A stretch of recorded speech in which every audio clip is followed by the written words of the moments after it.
Hello, happy Wednesday. It is already pretty late, it's like 6:30 something. I am about to leave, got my work done for the day.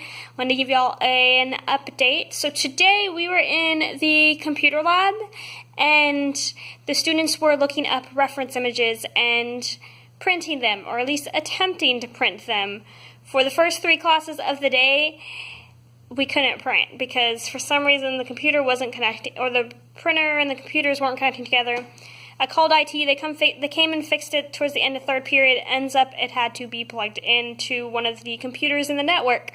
And for some reason, someone unplugged it, which was probably a kid. But now that I know that, that's something I can check in the future.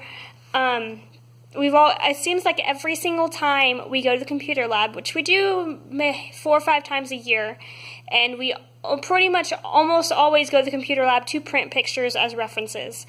And it seems like almost every time I go to the computer lab, there's some kind of problem, and normally it's printing. One time we couldn't open Microsoft Word, and so I had to come up with some totally crazy different solution. I did some research for like 45 minutes online, and I finally found something that works. Which, by the way, I just pulled a paper clip out of right here. I didn't have bobby pins, so I had to improvise. But anyways, they're printing reference pictures, but because 1st through 3rd couldn't print, here's a little teacher tip solution. Have them save it to the desktop, and then print them yourself. And since our printer was working at the end of the day, it was super easy for me to go to each printer, to select everything on the desktop, open it, print it, and when I printed it, I made the layout, as you can see, all these reference images right here. I made the layout to 2 per page, that saves paper, and printed it. Now, if the printers are not working, what you can do, and what I have done in the past, is I have a Google account that is just for art files, and so I just put everything on that Google Drive, and then I go on my computer and print it to the teacher printer, and of course do 2 per page to save paper. And part of the reason why too I have a separate account is so that those files don't get bogged down or take up any of the data on my work accounts or any of my personal accounts, and also I can share that information with students without fearing about it. So if I wanted students to save to the drive, I could, although that's something you kind of have to train your kids very early on with. I did not do that, and it was a last-minute kind of solution I came up with, and so I just, at the end of the day, log on the computers and save all the images. So that's what happened today, which, by the way, talking of printing, we used like a ream of paper today. My kids went like overboard printing reference images. Now, 6th grade, this is the first time that they have done an independent project where they're choosing what they are doing, and they need reference images. So it's like one of their first times to look up reference images, and some of them went a little overboard. And thankfully I didn't have too many instances where these students saved the web search instead of the image, which is really annoying when you have to print this stuff from another computer because you can't print anything for the kid. And so they didn't follow instructions. But yeah, my kids went overboard, and unfortunately there were too many instances. It was like at least 100 or 200 sheets of paper worth of kids who they looked up an image, and instead of going into Google and clicking view image where it just opens the image on a page, they opened the web page, and then they attempted to print it, and so it prints everything, and normally it's like an article talking about the artwork, so then there's a million comments, and so it's so much paper. And when I could catch it, I clicked cancel and make sure the kid took the paper or 2 that they needed, and then I save all of that, and thankfully we use that in scrap paper for extra time kind of things or rough drafts. So there is a source to use that. It's just a little unfortunate, kind of a bad habit to have, because we do get enough scratch paper, almost pretty much enough scratch paper from the teacher's lounge. But I saved all that, and so now we're stocked up for scrap paper probably for the next, maybe till the end of the year. Well, we'll see.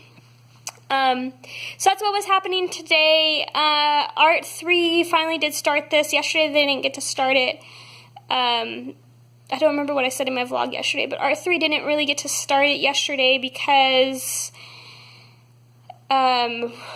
their writing took them like 15 minutes, and then looking at warm-up grades from them, and I have not been really good about enforcing warm-ups with them or being super careful about checking it like I have with all my other classes.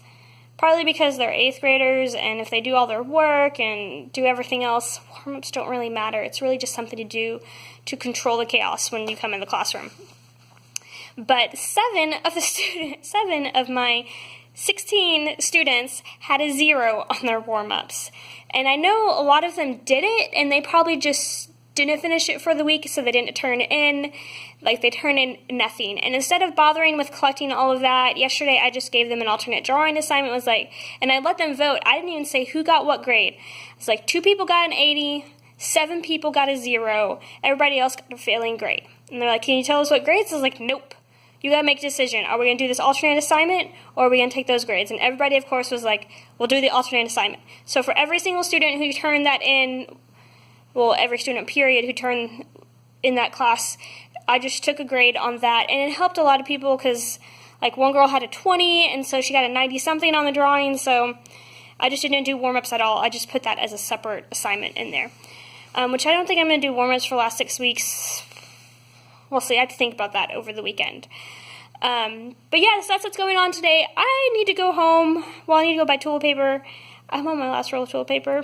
That, like, never happens. I forgot to buy toilet paper this past weekend, and I'm by myself this weekend, thankfully.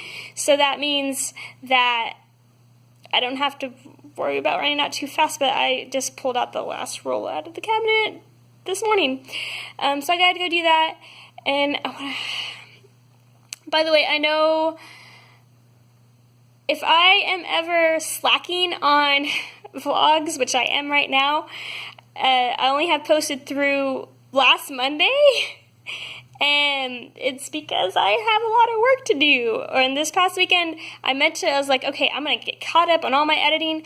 I was sick both days, on top of it being clay week last week, so I couldn't do any editing last week.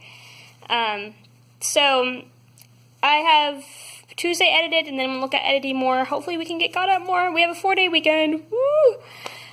Which, by the way, if y'all celebrate Easter, happy Easter. Okay, I'm going to go and enjoy my evening and get some food because I'm starving. I'll talk to y'all later.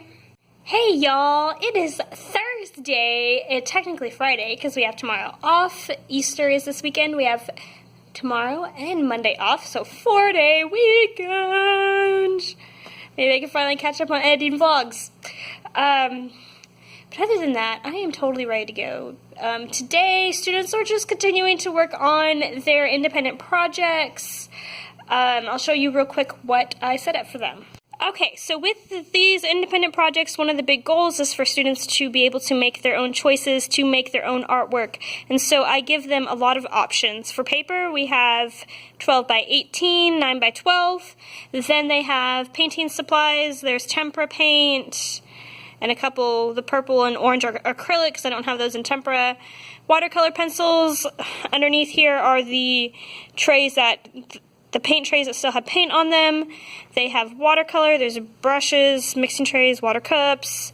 Over here is a plethora of drawing supplies. We have color Sharpies, metallic color pencils, thin markers, ebony pencils and blending stumps, rulers and compasses, black Sharpies, thick and thin. Oops, these don't go in there.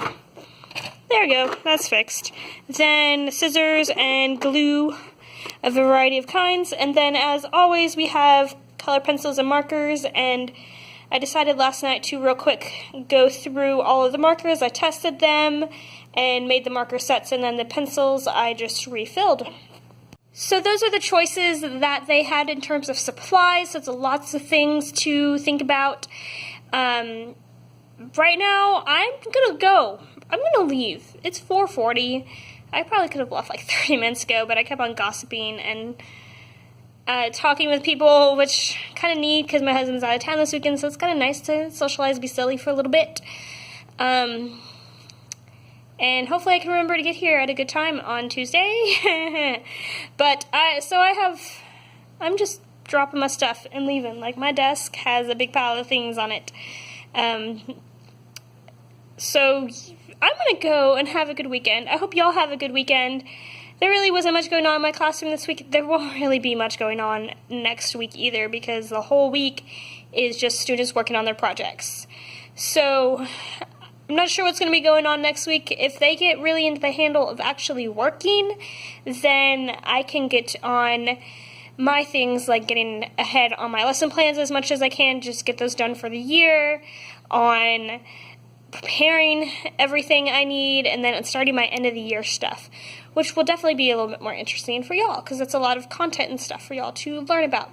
So let me know, comments, questions, thoughts down below, subscribe, give me a thumbs up, and I'll see you later. Bye.